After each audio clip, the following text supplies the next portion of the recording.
So Canada just lost 65,500 jobs in a single month, and unemployment spiked to 7.1, and that's the highest outside of the pandemic in almost a decade. Our GDP, it wasn't supposed to collapse. Experts predicted a tiny dip, something manageable. Instead, it came 3 times worse than expected. And that's not a slowdown, that's a collapse. And while families are struggling to pay their bills, the GTA has turned into a crime hotspot. Break-ins, carjackings, swarmings on the TTC, and criminals just walking free like nothing ever happened. Hey there, I'm Claudia Ragona, one of the Ragona sisters. So if you've ever felt like Canada is slipping through your fingers, you are not crazy. You're seeing it happen.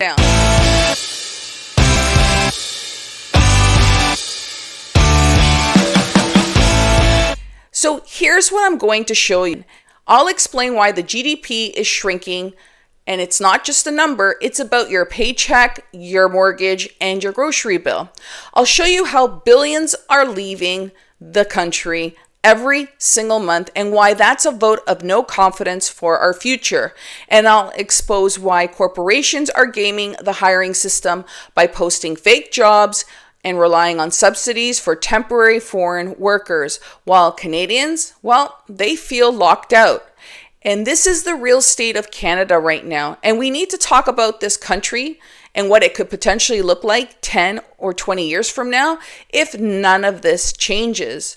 So in August, 65,500 jobs vanished. The month before that, in July, another 40,800 were wiped out. That's 2 months in a row. That's not a blip, that's a trend. And the unemployment rate right now is sitting at about 7.1.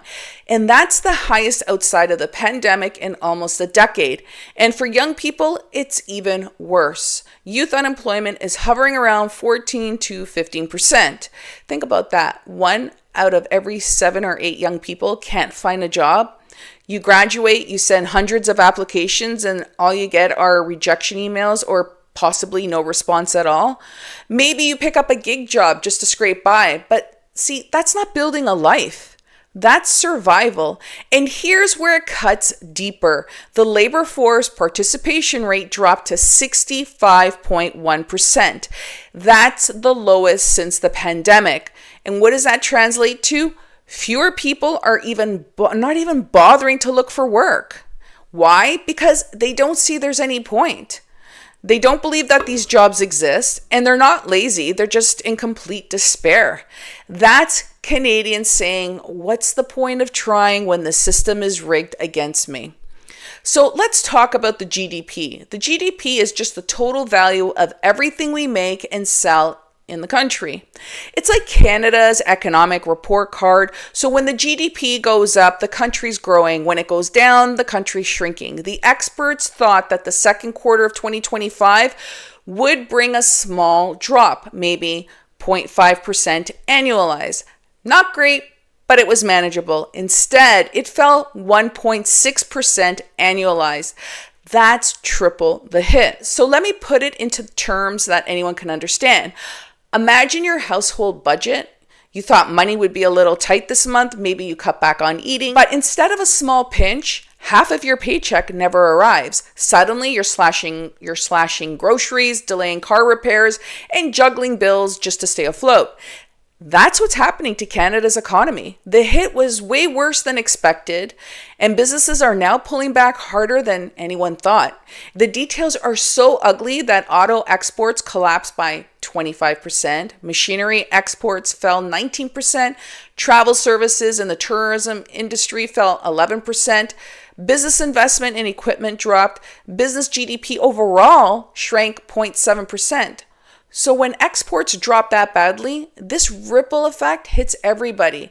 That's factory workers, truck drivers, warehouse staff, even the restaurant near the plant that now sees fewer customers. Even the PMI, the Purchasing Managers Index, which is just a score of whether businesses are busy or not, is stuck in contradiction. Over 50% means growth, under 50 means decline, and Canada's at about 48.3. And that's been under 50 for 7 straight months. And that's like the heartbeat of the economy running weak and slow. So this is where we stand. Jobs are vanishing, young people are locked out, GDP shrinking 3 times worse than expected, exports collapsing, businesses saying we're slowing down, and Canadians actually feel it. We all feel it. And that's why people are giving up on even trying to find work. It's not just the economy shrinking, it's hope shrinking. And if you think that's bad, wait until you see where the money is going, because it's not staying here in Canada. In May, Canadians put $13.4 billion into foreign investments, while foreign investors pulled $2.8 billion out of Canada. That's over $16 billion gone in 1 month. In the second quarter, foreign investors pulled another $16.8 billion out, and that's the worst quarter since 2007. Meanwhile, Canadian companies sent $26.8 billion abroad, which is 3 times more than the quarter before. Add that all up, and what do you get? Capital flight. And capital flight isn't just a financial term, it's a message. It's people with money saying, we don't trust Canada's economy. We'd rather take our dollars somewhere else. And then that happens. It weakens our dollar, it raises borrowing costs for Canadian businesses, and it makes it harder for anyone here to expand, to hire, and to invest.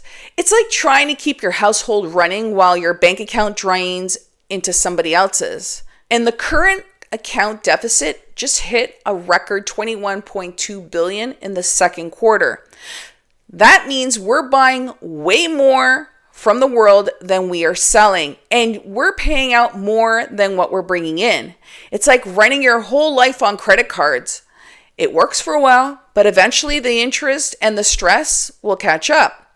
So what does this mean for the average Canadian? It means fewer jobs are created at home, fewer raises, weaker pensions, more taxes, and a weaker loonie that makes everything from groceries to gas more expensive. And it means that when companies can't get the money they need here, they pack up and leave. Think about an Ontario manufacturer that can't raise funds from Canadian investors, but they can do it in the US. What do? Well, they move production south, and we lose not just the jobs, but the community around it. And if jobs are disappearing and money is fleeing, you'd hope at least the hiring system was fair, right? Wrong. You've probably applied for jobs that never called you back. Or you've seen postings stay up for months, but nobody you know ever gets hired. Well, that's because many of those are ghost postings, fake or placeholder jobs companies put up to look like they're hiring or to collect resumes without filling the role. And at the same time, these corporations are leaning harder on the temporary foreign worker program. Why, you ask? Well, because the government subsidizes these hires. It's cheaper for them. For Canadians trying to get work, it feels like a betrayal. Let me be clear. This isn't about blaming the immigrants themselves. They're just trying to work and build a life too.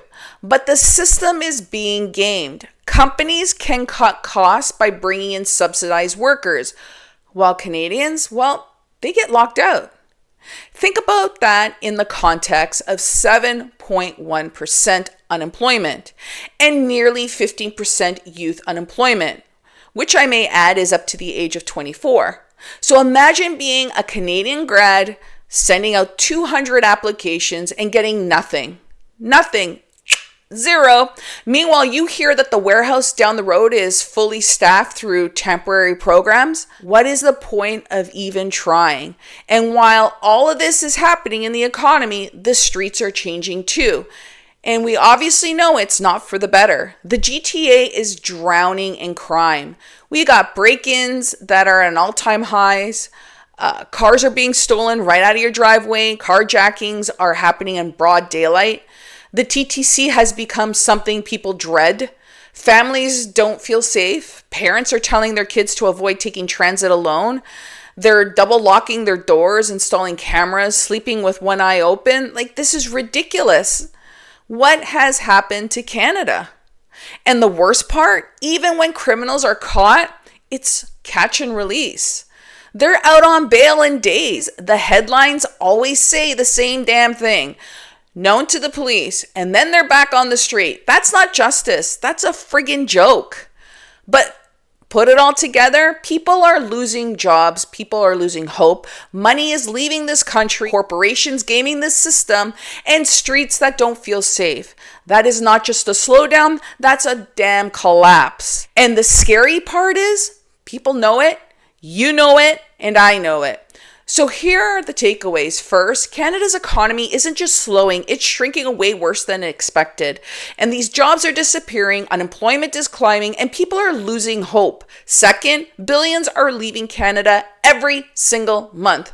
And investors don't trust our future, and that means fewer opportunities here at home. Third, from fake job postings to crime in our neighborhoods, the system is completely broken, and Canadians are losing faith. You are saying to yourself, I am so sick of all this. Hit subscribe because this is where we tell the truth about Canada.